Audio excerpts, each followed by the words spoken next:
Hello everyone. I am so happy to see you again. Merry Christmas! Today I want to share with you one of my all-time favorite Christmas dinners. I love this dinner because it is simple to make, it's elegant to serve, and it is totally delicious to eat. Here's the menu. I'm serving a red bell pepper soup that is scented with thyme for the first course, a dramatic meatloaf Wellington with vegetable sides of roasted sweet potato medallions and broccoli florets for the main course, and silky smooth chocolate pot de creme for the grand finale.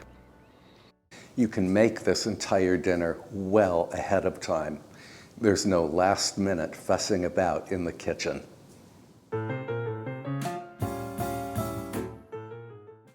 This red bell pepper soup is savory and mild and just beautifully perfumed with thyme. So I need 4 good-sized red bell peppers, roughly 2 pounds, and I'm going to roughly chop them. I have made this red bell pepper soup many times over the years. In fact, I included it in my 2017 cookbook called Kevin's Kitchen. Everyone who has made the soup has said they loved it. Of course, I love it because it's really easy to do.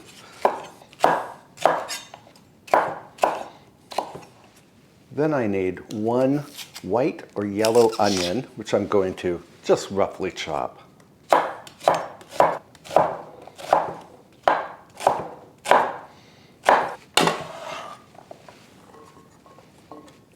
Then we need roughly 1.5 pounds of russet potato. These are actually Kennebec potatoes that you and I grew together in last summer's garden. And we can just roughly chop the potatoes.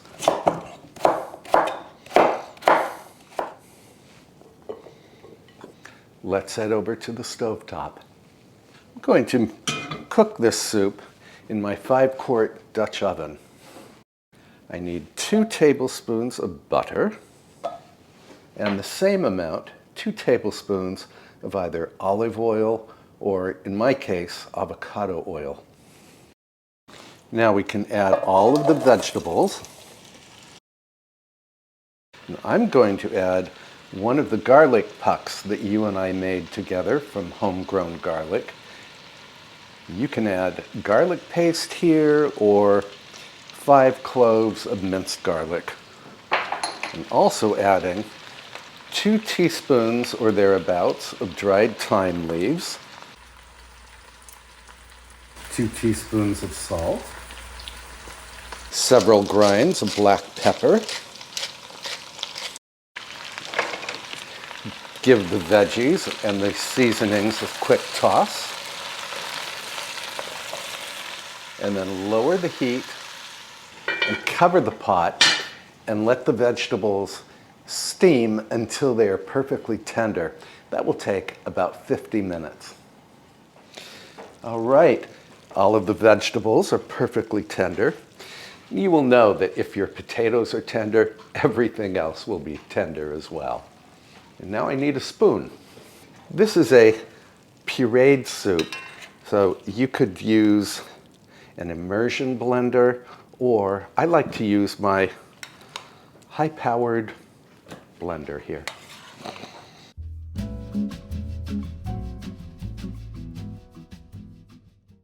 Now, to cool all of these vegetables down, I'm going to add a total of 4 cups or about 1 liter of chicken stock. This is my own homemade chicken stock. There's no salt in it. I'm going to add this much right now.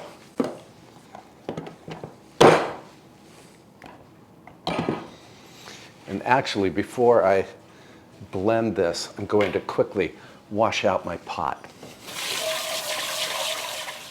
I'm all cleaned and dried here, so now we can blend the soup.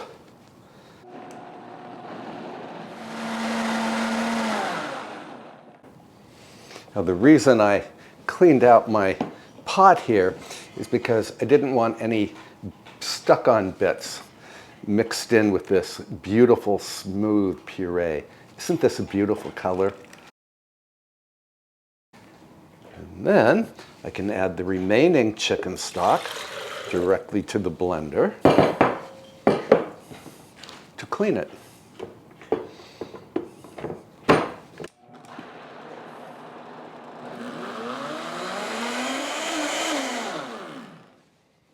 And there we are. In you go. Give it a stir. And of course, I have to taste this soup to determine whether or not it needs any additional salt or pepper. Oh, wow, this is perfect. It tastes like ripe bell peppers. This is absolutely delicious. I am going to let this cool to room temperature. Then I will cover the pot and pop it into the refrigerator. You can make this soup 3, 4, even 5 days ahead of serving time. And I'm going to clean up my workstation, and then we can get busy on the next recipe.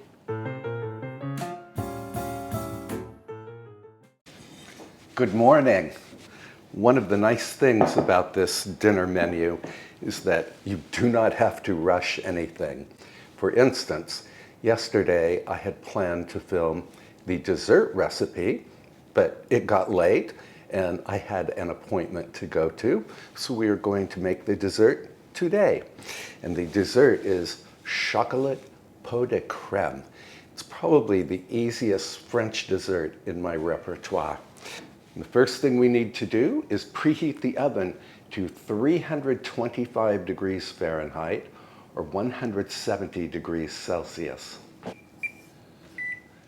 Then I need to put 6-ounce ramekins in a roasting pan or a baking dish. These are actually 8-ounce ramekins, so I just won't fill them all the way to the top. We're going to set this aside. Tip 2½ cups or 590 mils of heavy cream into a heavy saucepan. Then I want to whisk in 1/3 cup or 65 grams of sugar. I'm going to bring this mixture to a simmer over medium-low heat. And while the cream is coming to a simmer, I'm going to go ahead and beat 5 yolks from large eggs. In you go. Beat the yolks with a whisk until the yolks turn pale and thick.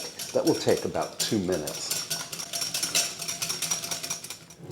So these yolks, after about 2 minutes, have turned quite pale and very thick. Let me check on the cream. We are almost at the simmer.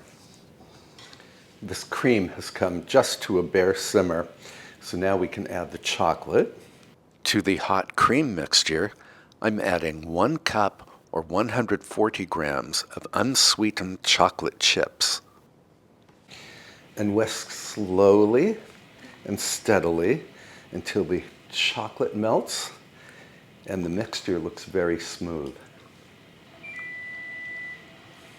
Good, and my oven just announced that it has preheated. And I have a kettle of water coming to a boil. So now I need to add this hot chocolate cream to my beaten egg yolks, and I need to do that very gradually while whisking furiously so that I don't scramble the eggs. So you start by just adding a couple of dribbles of the chocolate cream.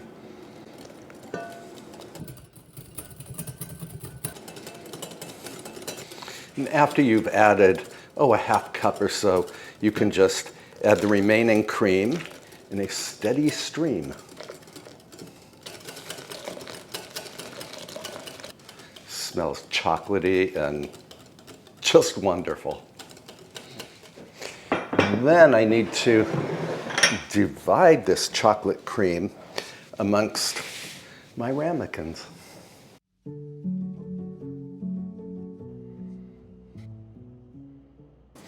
Going to wipe up any little dribbles because I want this dessert to look as chic as it possibly can. Now I want to add enough boiling water to reach about halfway up the sides of the ramekins. This is called a water bath or a bain-marie. And then this goes into the oven until the custard is just set. That will take about 40 minutes. In you go. The water bath will ensure that the pot de creme bakes gently and evenly in the oven. You will know that these pot de creme are done when they just jiggle in the center, like this. I'm transferring all of these ramekins to a wire rack, and then I will let the chocolate pot de creme cool for about 1 hour. Once the pot de creme has cooled, I will cover it and put it in the refrigerator. You can make this dessert 3 or even 4 days ahead of time. On to the main course. We're doing meatloaf Wellington plus vegetable sides of roasted sweet potato medallions and broccoli florets. And I have 2 sheets of thawed puff pastry here.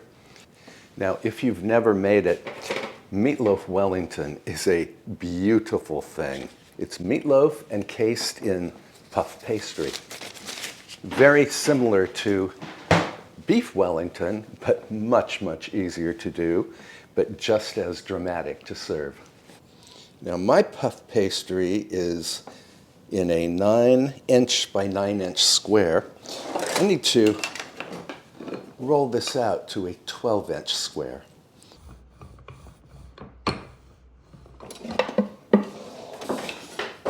I think this French rolling pin will work better here. Yes, much, much better.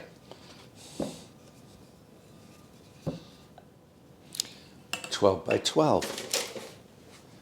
And now we can put this sheet on a parchment-lined baking tray.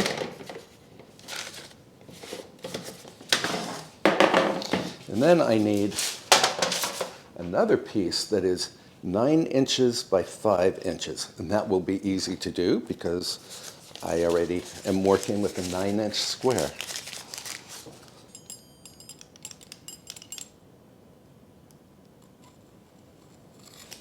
So the 12 by 12-inch piece will be the top of the meatloaf Wellington, and the 9 by 5-inch piece will be the bottom. And this leftover piece will be turned into decorations. And the puff pastry can go into the refrigerator. Going to put this away, and then we can make our meatloaf. For the meatloaf, I need 1 onion, finely diced.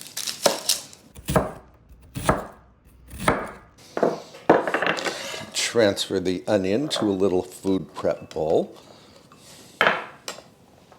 Then I need 8 ounces of mushrooms. I'm using button mushrooms today, but I think cremini mushrooms or baby bellas would be wonderful. And my recipe says to remove the mushroom stems, so that's what I'm doing here. And I will save the stems for stock. Then I need to finely chop these mushrooms.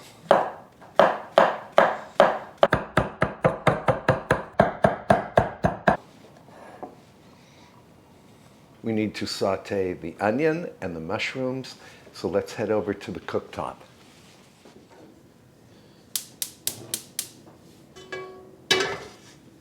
Olive oil or avocado oil, about 2 tablespoons. Add the onion. I'm going to cook the onion until it turns lightly golden. That's going to take probably 10 minutes. All right, the onions are starting to get some color on them.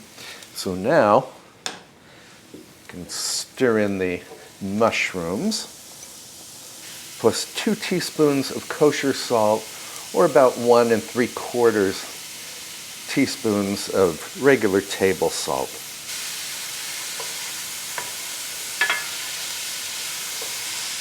I'm also going to add 1 of the garlic pucks that you and I made together. I think it was September or October. This is from homegrown garlic. Otherwise, you can just use 1 or 2 cloves of finely minced garlic. Now, I'm going to boost the heat a little, and then I will saute the onions until they release their moisture and the skillet looks dry. That's going to take probably 7 minutes or so. So the mushrooms look pretty dry to me, so I've cut off the heat, and then I'm going to let the veggies cool for about 15 minutes. While the mushroom and onion mixture is cooling, I'm going to go ahead and make the meatloaf mixture. So I need 2 large eggs and 6 ounces or about 185 grams of fresh breadcrumbs. Now these are crumbs that I made from a baguette. I just put the baguette, well, I tore the baguette into pieces and then I chopped it up in my food processor. And I need the breadcrumbs to soak up the eggs.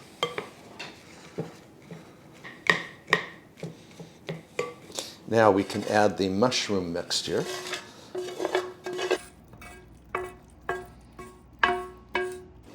Give that a stir. Oh, those caramelized mushrooms and onions smell wonderful. Now, I know some recipes call for stovetop stuffing mix for the breadcrumb component, but that is much too salty for my taste. So my mixture only had the salt that we added when we were doing the vegetables, so I'm going to add just a pinch more salt to this mixture. I also want some grinds of black pepper. I'm taking it easy on the salt because we will also be adding some Parmesan cheese, which is salty. Now I need 1.5 pounds of ground beef. This is 81% lean, 19% fat. Can also add my Parmesan, 1 cup or about 120 grams. I'm going to put my food prep gloves on to mix this.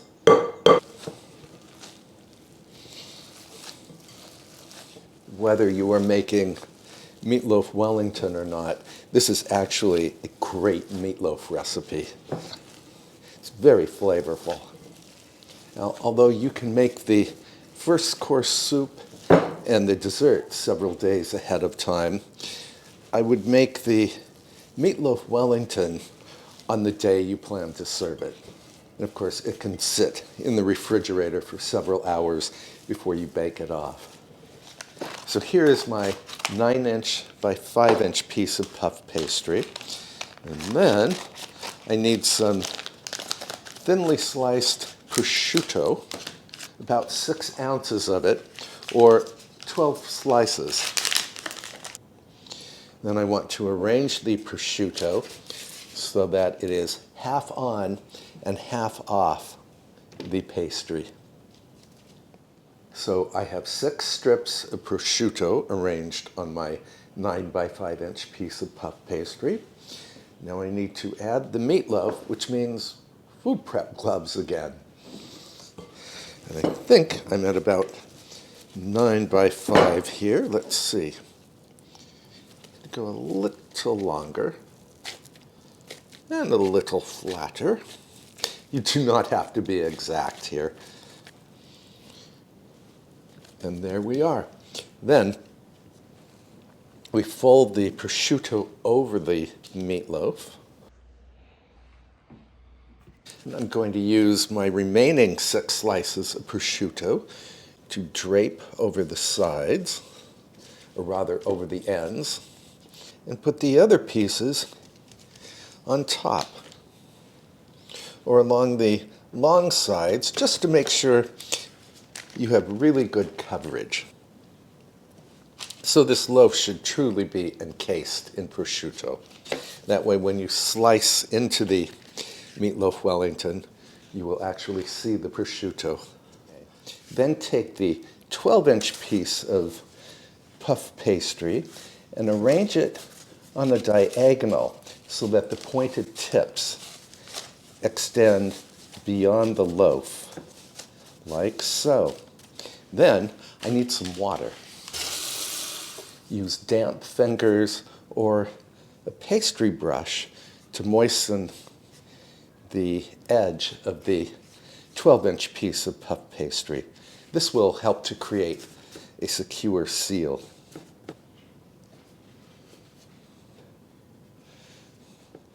And then, by hook or by crook, tuck the top sheet of pastry under the bottom sheet.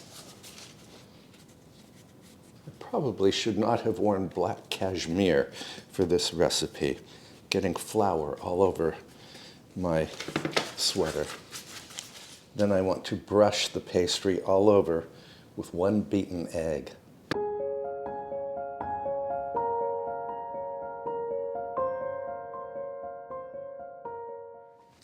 Now, with this bit of scrap pastry, I'm going to cut out some decorations for this loaf. But first, I need to cut some steam vents. 1, 2, 3. I used small cookie cutters to create decorations for the Meatloaf Wellington. The egg wash will hold the decorations in place. And then we can brush the decorations with egg wash. My guests absolutely adored this Meatloaf Wellington. I should probably serve it more often. I will link all of today's recipes in the description box below. Well, I think this looks rather nifty. I'm going to pop this into the refrigerator for a few hours. And to accompany the main course Meatloaf Wellington, I'm doing sweet potato medallions and broccoli florets that I will roast in the oven. And I'm just going to prep them now, and we will cook them off later. Throw these in a bowl. Olive oil, salt, pepper. So the oil will help these sweet potatoes to caramelize in the oven. I want them to be a little crisp. These can go onto a baking tray. And here's my broccoli, which I will cut into florets.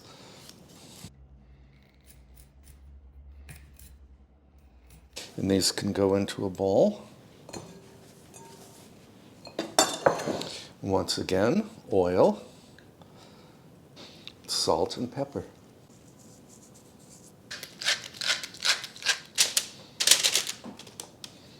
These can go into the refrigerator for several hours or until I'm ready to cook. So we have made our first course soup, our fabulous dessert, and our main course and our vegetable sides. So we have plenty of time to set the dining room table. I think we will also go outside to gather some greens to make some decorations. So I will meet you in the dining room.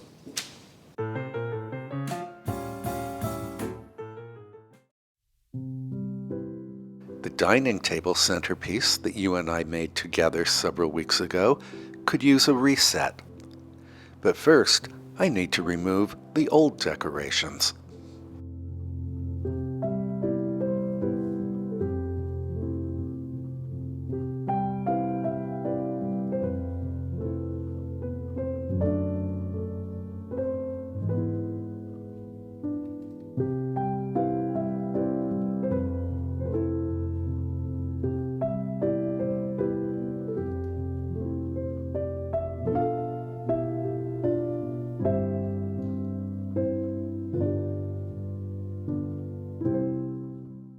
Here, I'm determining which china set and what color of candles to use. I ended up going with the turquoise and gold Minton china and pale blue candles. Now I'm gathering boxwood, upright yew, holly, and thuja from the garden. We will use this greenery to make a fresh, fragrant centerpiece for our early Christmas dinner.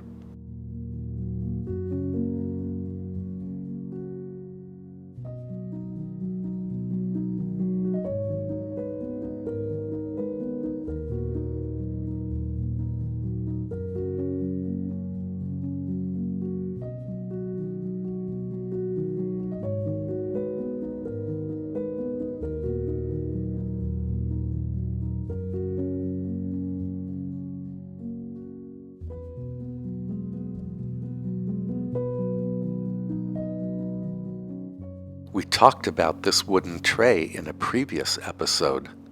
I really love it.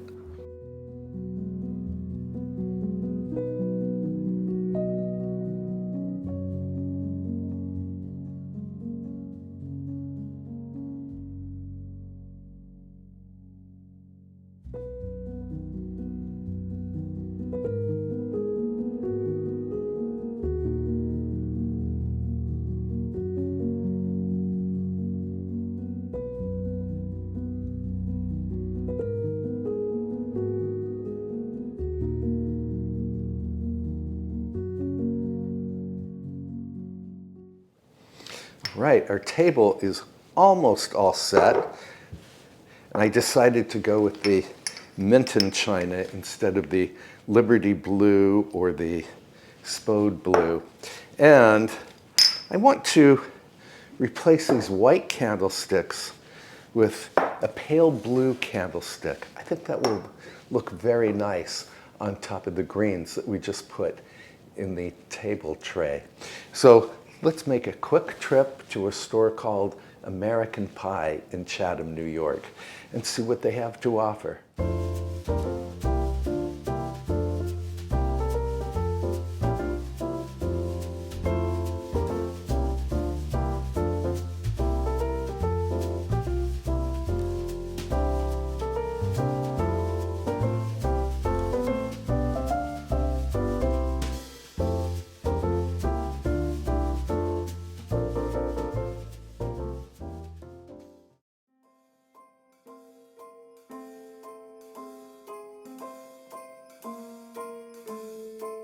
Well, I'm all for Christmas, all the happy smiles and the wishes, and I want it all from the lights to the mistletoe.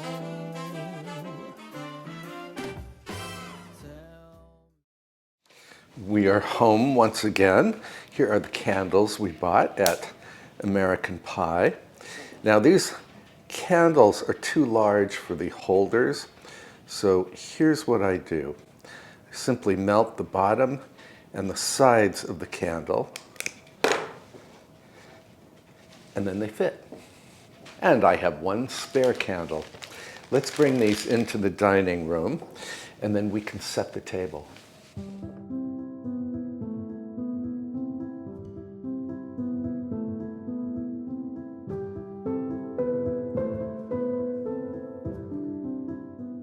Also, we can light a fire in the dining room.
In my book, no Christmas place setting is complete without a Christmas cracker. When pulled apart by two people, the cracker makes a popping sound and out comes a small toy or trinket. Christmas crackers are a lot of fun for both children and adults.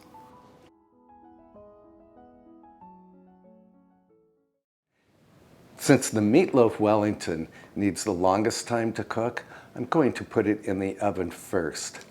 30 minutes at 400 degrees Fahrenheit, and then another 30 minutes at 375 degrees Fahrenheit.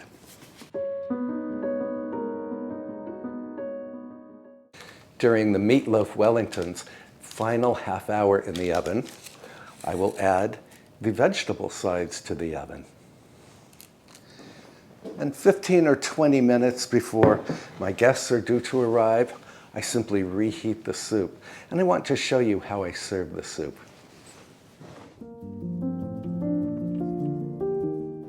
I like to garnish each serving of soup with a swirl of cream and a small sprig of fresh thyme.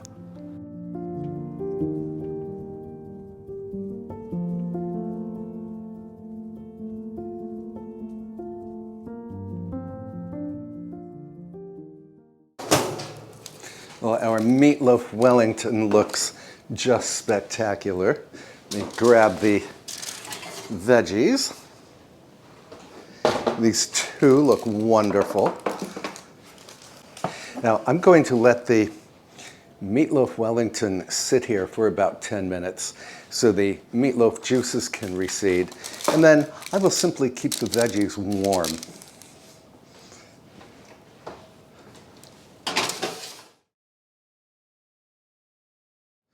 Four calling birds, 3 French hens, 2 turtle doves. I'm not sure which side I want to cut from. Now, I do have friends who are stopping by later, but they already know that I'm filming this video, and they will fully expect their Meatloaf Wellington to have at least one slice removed from it. And I do want to show you what this looks like inside. Gorgeous. So you can see the prosciutto between the actual meatloaf and the puff pastry. It's a very attractive main course.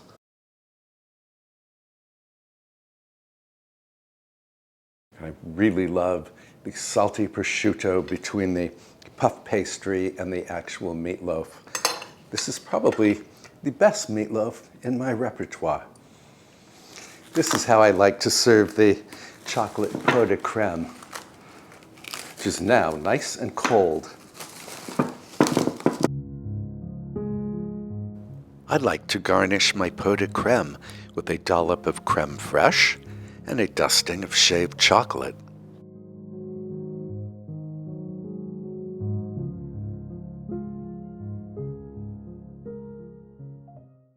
Now, you know I have to try this for you.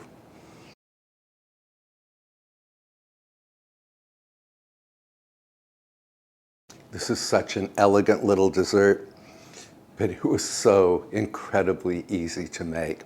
Super chocolatey. The texture is silky. I love it, and I think you will love it too. If you enjoy stress-free entertaining, then I think you will love this make-ahead menu. After all, why be trapped in the kitchen when you could be spending quality time with your guests? And you can still enjoy a 5-star dinner. Our next video will air 2 days after Christmas. I think we will do an afternoon tea in that video. Until then, please treat yourself well, and please have yourself a merry little Christmas. Bye, friends.